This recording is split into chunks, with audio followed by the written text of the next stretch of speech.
Welcome to Tabernacle Talk. Tabernacle Talk is a Bible study podcast brought from Tabernacle Baptist Church in Essex, Maryland. I'm your host, Brian Self. We hope this podcast encourages you to know Christ, grow in His Word, and show His love to others. Let's dive right in. Welcome back to Tabernacle Talk. Today we are in Psalm 124. Psalm 124. And this is another one of the Song of Ascents, one of 15. And these are the songs that the children of Israel would sing as they were on their way 3 times a year up to Jerusalem to celebrate the feasts that God had outlined for them to observe. And so this particular Psalm 124 was written by David. And I got to look a little bit at this one because I read through the Psalm and I went, what in the world is that about? So I think there is some great stuff in here for us to learn even today. The Psalm is only 8 verses. Let's read through it together and see what the Lord has for us. Verse number 1, if Yahweh had not been on our side, let Israel say, if Yahweh had not been on our side when people attacked us, then they would have swallowed us alive in their burning anger against us. Then the water would have engulfed us. The torrent would have swept over us. The raging water would have swept over us. Blessed be Yahweh, who has not let us be ripped apart by their teeth. We have escaped like a bird from the hunter's net. The net is torn, and we have escaped. Our help is in the name of Yahweh, the maker of heaven and earth. All right, so I love, you can think, if I'm on a road trip, I don't know that I would be singing songs about danger, like actual imminent danger to me. But that's kind of what this psalm is.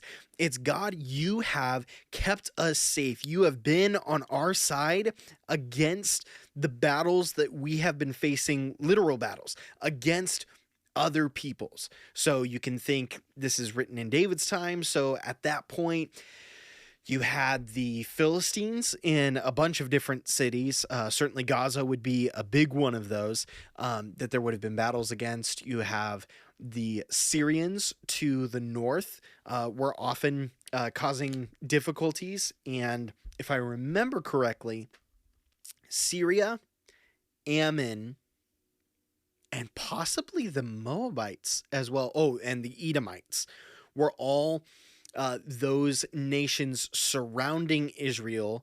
I think, if I remember correctly, they didn't have a bunch of trouble from the Egyptians to the south for a while. It just was mainly the Canaanites that were to their southwest, Syrians to the north, and then you have Ammon and Moab to the kind of northeast, and then Edom to the southeast were the nations that surrounded Israel and often would send in raiding parties. Sometimes a couple of those nations would align together. That was the case when David did not go to the battles when everything went down with Bathsheba in 2 Samuel 11, but 2 Samuel, I think it's 9 and 10. It might just be 2 Samuel 10. Detail one of those coalitions taking place where there are these people groups that are coming and they are attacking Israel. And so David here writes this psalm for the people of Israel to sing of, we would have had no hope if it were not for God. God is the reason that we are standing. I want you to think for your life, even today. Do you recognize that the reason that you are breathing, the reason that you have ears to be able to hear this podcast, or you have eyes to be able to perhaps read the captions or, the transcript or something for this if you can't hear, the reason for all of it is God and his goodness to you. The fact, not just like God's not just God's benevolence towards you, that he goes, yeah, I guess I'll let you have this. From verses 1 and 2, it's not just that God gave Israel some strength, but, wasn't really, didn't have any big thoughts one way or the other. No, he says God was on our side. Think about that. That the Lord is not just giving you trinkets of goodwill sometimes when he feels like it. No, he's actually on your side. I think of what Paul says in Romans 8, that God is, and I quote here, for us. I need that reminder in my life again and again and again. Because as I'm walking through my days, I can feel sometimes like God is against me. Or I can feel like with the struggles that I need God to, chip in, that I say, okay, God, it would be too much to ask you to fight all of this for me, but I need you to give me some strength so that I can get through it. And I don't think about the fact that God is right there with me, that he is on my side. He is battling Satan from what Romans 16 says, that he is crushing Satan under my feet, that he is using me to accomplish his will. It's not just me doing it. It is God doing it. And he's using me as his instrument. That's what Paul tells us in Galatians 2, where he says, I am crucified with Christ. Nevertheless, I live, yet not I, but Christ lives in me. And the life that I now live in the flesh, I live by the faith of the Son of God, who loved me and gave himself for me. So God is on our side. Now, I don't want you to think that God is on your side against other people. Other people are not your enemy. Satan and his cronies and death and hell, that is your enemy. And that is who God is on your side against. It's not, I know we have people in a variety of situations, but for some of you, you might think God is on my side, and that means God is against this family member that I'm really at odds with right now, and I really dislike them. No, my friend.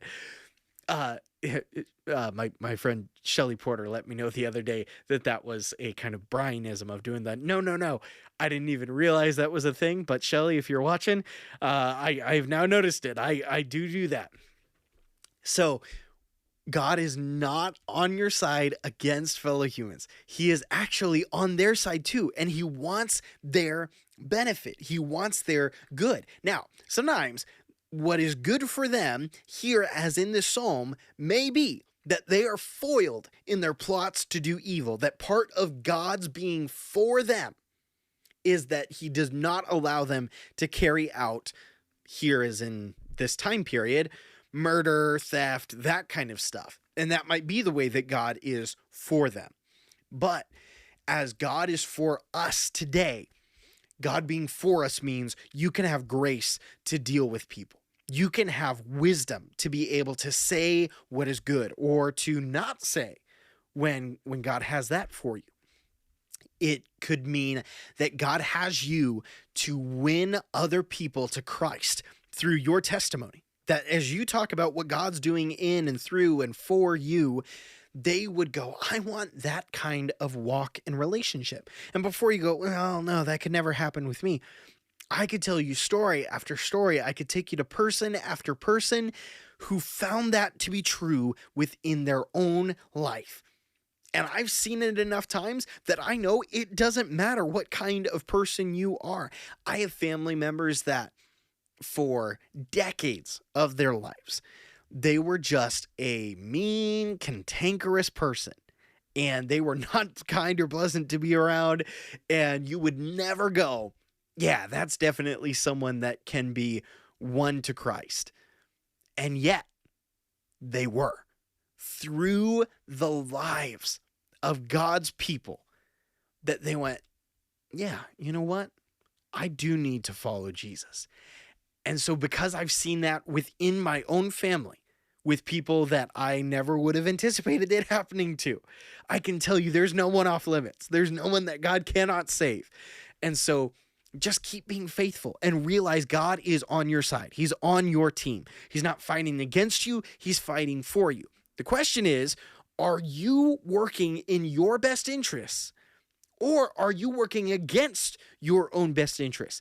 If God is for you and you feel like God is against you, it might be that you are working against your own self-interest because God is working for your good and for his glory.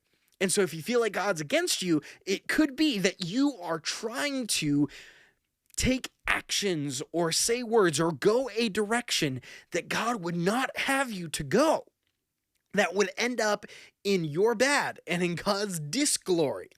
And so allow God to guide you and be thankful for when he redirects you, because when he redirects you, it is for your good and for the glory of God.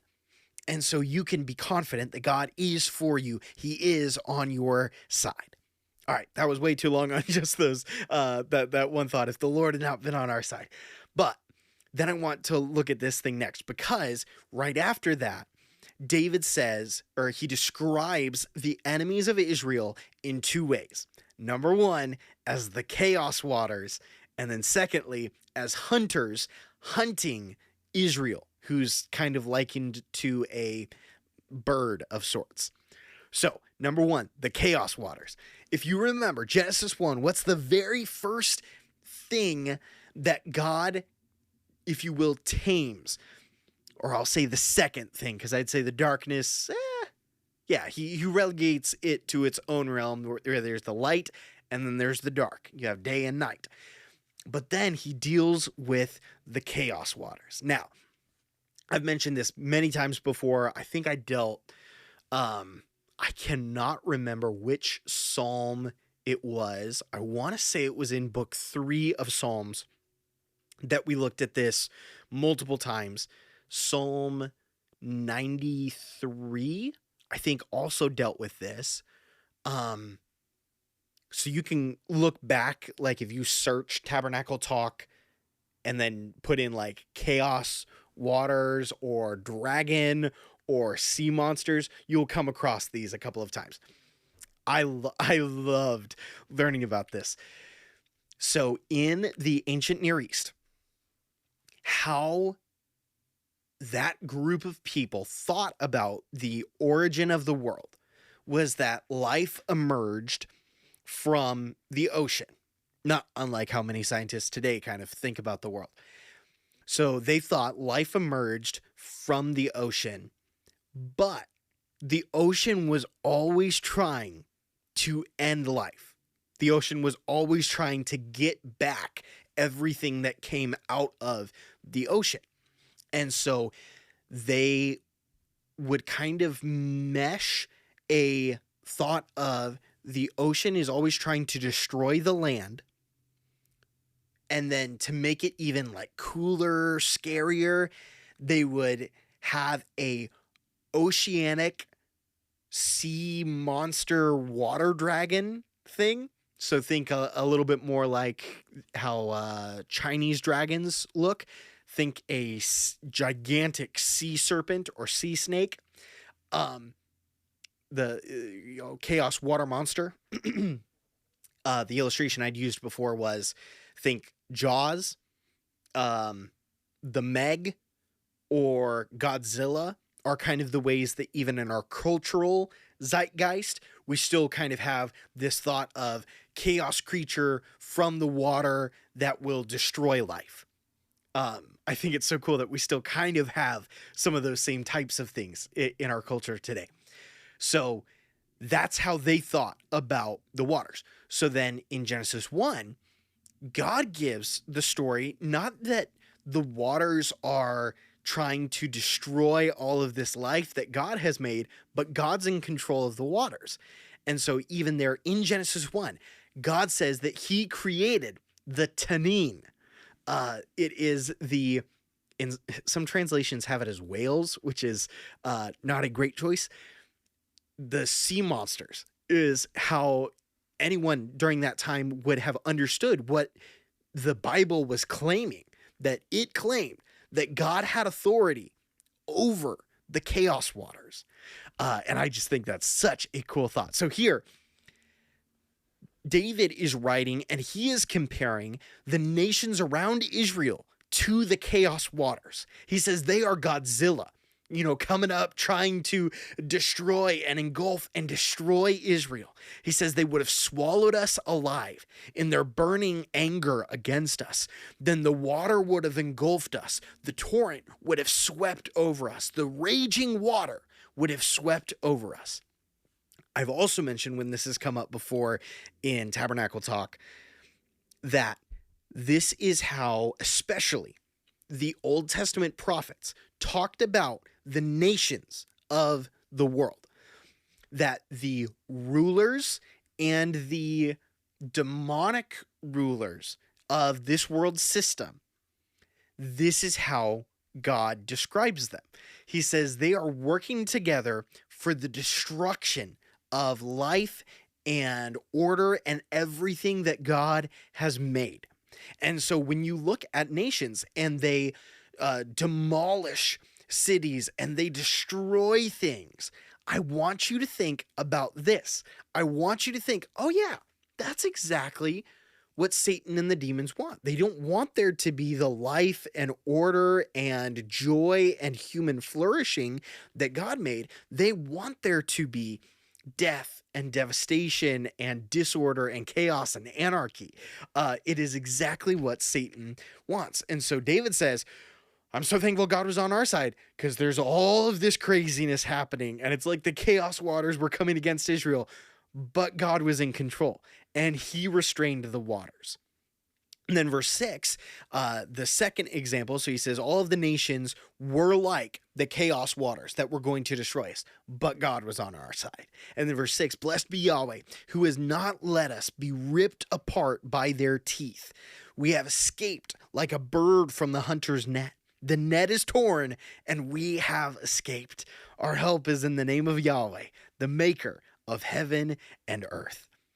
So then he says, we were like, birds that hunters laid a trap for the children of Israel because they wanted to entrap and kill us. But God released us and we have been saved as a result. And so what is our help? It's not the great armies of Israel. It's not their stellar king who has killed his tens of thousands. David says our help is in the name of Yahweh. It's in what God has pledged himself to do. His strength, his ability are why we exist, why we are safe. And so for you and I today, we can know that whatever Satan tries to do, our souls are safe because of the Lord, the maker of heaven and earth, who came down and, if you will, let himself be crushed and washed over by the chaos waters that the nations of this world, particularly during his time, the nation of Israel and the nation of Rome, they killed him. And as Jesus was destroyed by the chaos waters, he walked out the other side and he was fine. And so it doesn't matter if the chaos waters destroy us. It doesn't matter what the nations of this world do. We will be fine because we are walking through death into life everlasting, just like our Savior did. And it doesn't matter what the hunter, Satan, tries to do. We are safe because of what Jesus has accomplished. And he made it so that the great enemy of our soul, death, is fangless. And we are safe. We are delivered from the net and the trap that has been set for us as a result of Jesus. I love this psalm. This is so cool. I love the Bible. I love the word pictures that it has for us. And if you have any more questions, in particular, as I'm talking about like the chaos waters and stuff, look at the Bible Project video, Chaos Dragon. Look at that video. It will explain lots of things. If you have more questions, they had like a 10 or 13 episode podcast series on the chaos waters and the chaos dragon. It will be such an encouragement and joy to you. It will help you to see our world in the way that the Bible describes it, and in particular, nations and kings and their work as God has described it for us. I could not recommend it more heartily. Thanks for tuning in today. Next episode is Psalm 125.